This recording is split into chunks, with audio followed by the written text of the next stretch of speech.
Happy 3-year. Happy anniversary. Happy 3rd anniversary. Happy anniversary. Happy 3 years.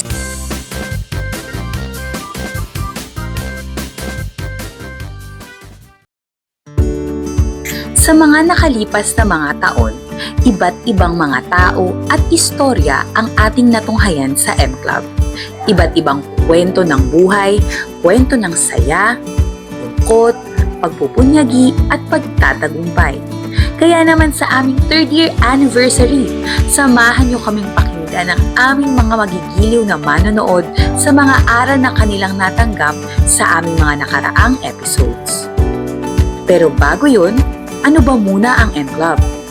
Ang ministry na ito ay blessing ng Lord bilang isang vision na binigay sa aming pastor noong 2021. Ang M-Club ay naglalayon na magbahagi ng mga kwento at istorya upang malaman ng milyon-milyong tao na sila ay minamahal at pinahahalagahan ng ating Panginoon. At dahil doon, sa 3 taon, nagsisikap ang ministry na ito na maghatid ng iba't ibang kwento ng buhay sa mga manonood. Kaya naman, ang ilan sa kanila ay aming tinanong upang malaman ang mga aral at episodes na kanilang kinagigiliwan. Opo. Yes po. Yes po. Oo, minsan. Yes, nanonood naman po. Nagkakaroon ka ng kaliwanagan eh. Kasi minsan, syempre nagbabasa ka kasi mag-isa ng Bible.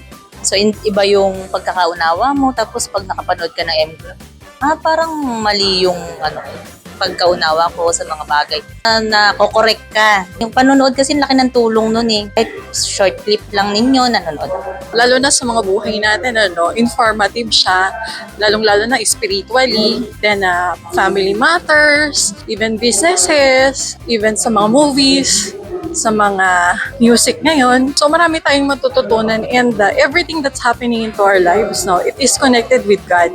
Ang Millionaires Club is about Word of God eh. So, naitulong sa akin yun yung kaalaman tungkol sa mga pangako ng Panginoon sa atin, tsaka kung ano yung mga parusa pag hindi sumunod sa kanyang mga utos. Kung paano po baguhin yung sarili, paano po magpakumbaba, yun po. Personally, for me, nakatulong sa akin yung N-Club by encouraging me, lalo na sa social media siya pinopost, and pag nag-scroll down ako, nag-scroll up ako, nakikita ko yung mga word of God na encourage ako. Yung mga kwento doon, yung nagbibigay ng kasiglahan sa akin dahil yung mga words of God doon na dating hindi ko naririnig, ngayon naririnig ko sa Millionaires. Yun po. May itinulong yung M-Club sa akin kasi na-realize ko na lahat pala ng kaganapan sa buhay ay konektado at may dahilan. Tapos nagpapatunay talaga na ang word or ang Bible ay parang living manual natin sa buhay.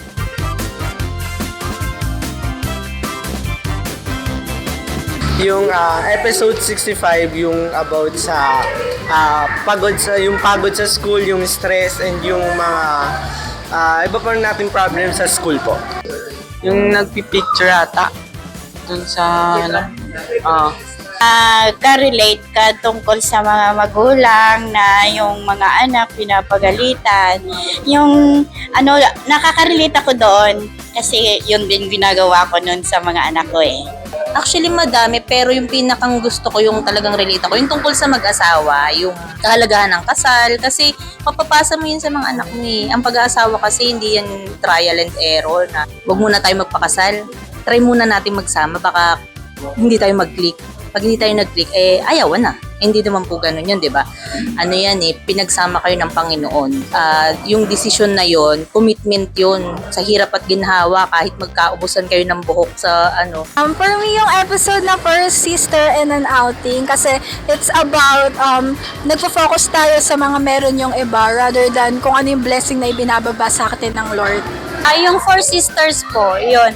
Kasi po, actually po marami kaming magkakapatid. So, hindi talaga maiwasan yung pagkakainggitan, ganun po, na minsan meron siya, ba't ako wala, yung ganun. Ayun, natutunan ko po, nababago ko po yung mga bagay na na pwede mong baguhin sa sarili mo na marunong ka nang magpakumbaba, magiging maintindihin kang tao, yun. Yung episode na yun is about the food establishment. So even if you're in business, pwede mo palang i-promote si Lord, no? Kasi ako, by profession, gusto ko talagang magkaroon ng restaurant. So, pwede pala siyang maging platform para to know, to educate the people about our Lord. Sa ganong kasimpleng paraan, pwede pala nating magamit yung business natin para makilala ng tao ang Diyos.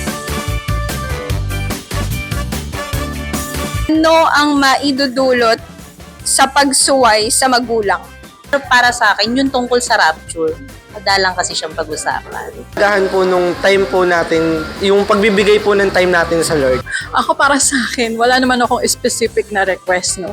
Kasi every time naman na nanonood ako, it's always a surprise episode.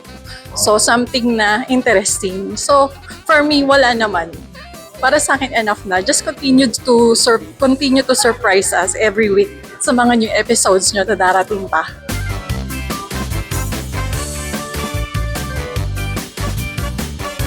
Happy anniversary po sa M Club at sana po tuloy-tuloy po yung ginagawa po ninyo na pag-share ng mga Word of God at sana po marami pa kayo ma-encourage na makilala at tanggapin ang Panginoon sa kanilang buhay po. Yun, so happy anniversary sa N Club. So, ang wish ko lang and ang pray ko lang is mas lumago pa po yung N Club and maraming matulungan and ma-encourage like me and more opportunity sa N Club. Happy 3rd anniversary!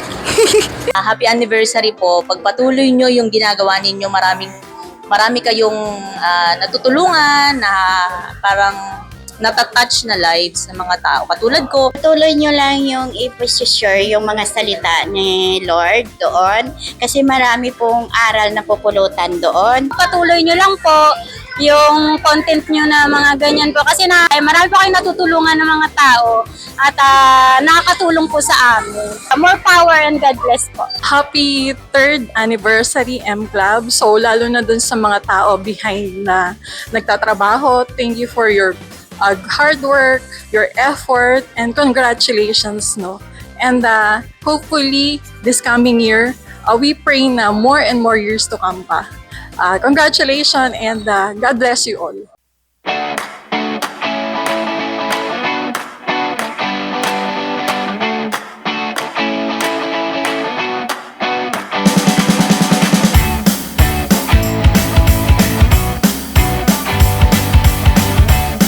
Hi guys! Nandito kami ngayon sa Luneta!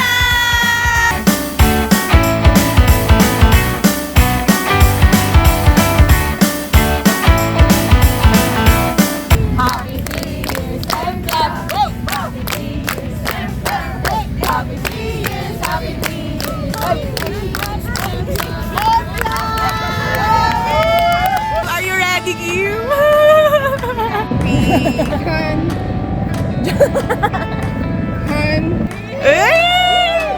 Daya. Walang kalaban si Reng. Sige.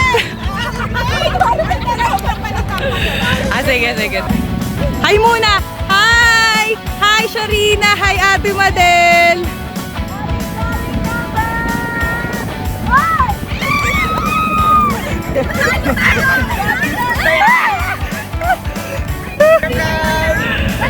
Practice lang, practice.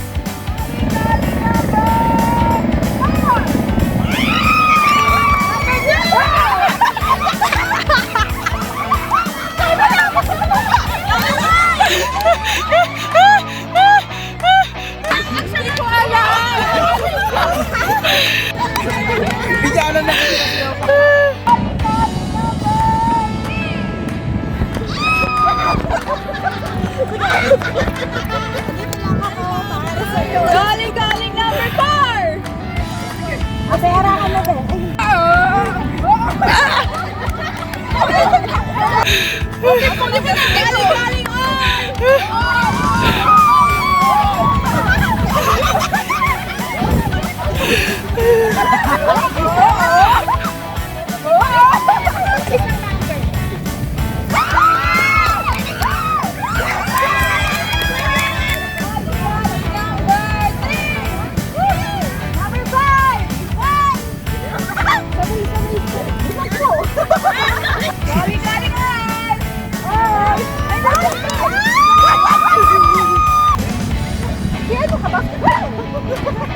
Minus all!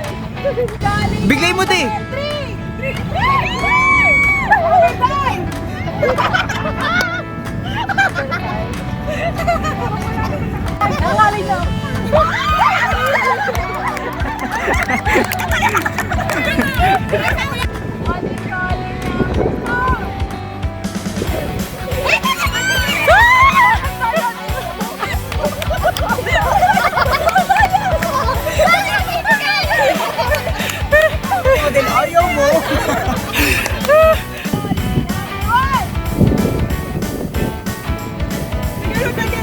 Number 3! Dali. Tinawakan mo yan.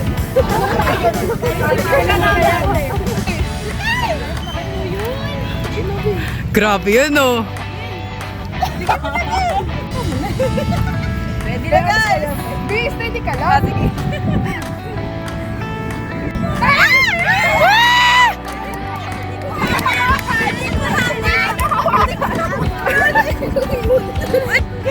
Sabi ni Maris, oh, game. Andito na tayo agad! Oh, gani. Yeesh. Isama ka na rin. Para may ka... Sama mo na si Faye! Ako first person point of view. Hindi niya inuwakan. Stop na, nahulog yung phone. Gani, Wala ka naniniwala ako sa inyo!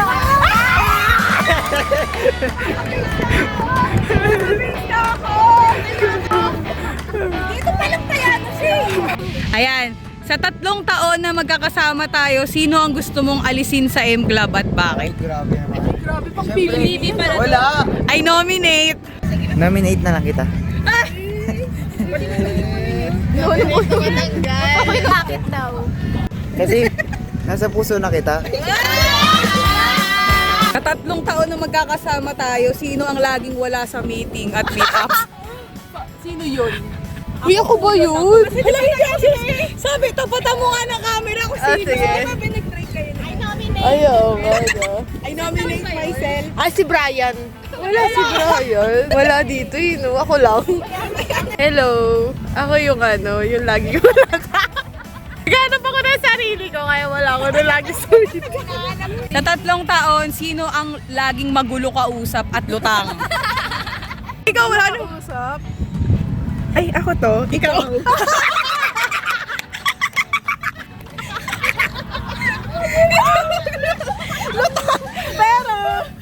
Explain mo naman, be. Lagyan mo naman ang ano. Si May, pero minsan lang naman. 3 taon, sino ang bida-bida sa mga shootings? Bida-bida? Oo. Ay, wala dito. Ay, akin na. Sa shooting. Bida-bida sa shooting. Ayan, lahat po sila. Bida-bida. Ayan, lahat yan. 3 taong pagpapasalamat sa 3 taong pagpapala. Maraming salamat po, Panginoon. Ang lahat ng ito ay iniaalay namin sa iyo. To God be all the glory.